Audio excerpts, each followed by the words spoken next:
What started as a normal train ride got really serious really fast. So I was on the train one day, just headed to the subway to make my money, with my guitar in hand, ready to play. Um, and I thought that's what was all going to happen. But this time, once the train operator, once the train conductor came by and asked me for my train pass, I showed it to him, and he took one look at it and he was like, "Huh, let me see this." And he took it. They usually don't take it. They only just look at it. But he's like, let me see this. He gave it a look, and he he walked away, and then he came back, and then he asked if I had any other older passes. And I'm like, yeah, I have them all here because I had a monthly pass for every month. I don't know, for some reason I just kept them around. He's like, let me see those too, and then he walked away with it. And by the way, the train is at a stop, and after he walks away, the train stays at the stop for like 10 minutes, which is insane because like usually it's only like 45 seconds. So I'm wondering what the heck's going on, and I'm just waiting. But after 10 minutes, after let's say 11 minutes, the guy doesn't come back. The police do, and they're like, "Sir, we're gonna need you to step out of the train." I'm just like, for what? So they have me step out of the train. They said, we'll have to talk to you, blah, blah. So I come out the train and they put me in handcuffs. They put me in handcuffs. So I'm thinking like, well, they actually did say why. The reason why they put me in handcuffs is because my train pass was fake.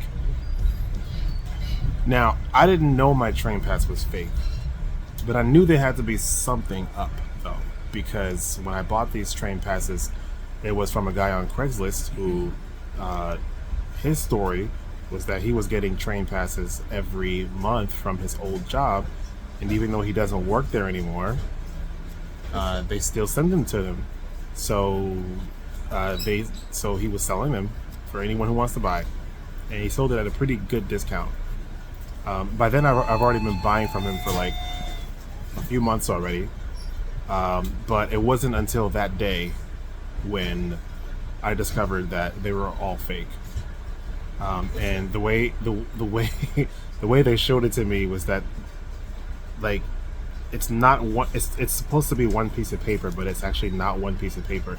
It's like the specialized watermark part of the paper, and then something printed on top of it to make it look like it's all real. But they basically split the paper not in half, but like they showed that it was in layers. And so what he was doing was taking old real passes and printing new dates on them, and that's how he made them look real. And man, what it was just a crazy night. I wound up having to go to court, and then my mom stepped in. She got a lawyer, and the lawyer obviously, well, the lawyer tried to scare us into saying that it could be like a lot of jail time. Like he was just trying to push that this could be maximum, prison time, and you don't want to mess with that. So you need to hire me for this amount of money.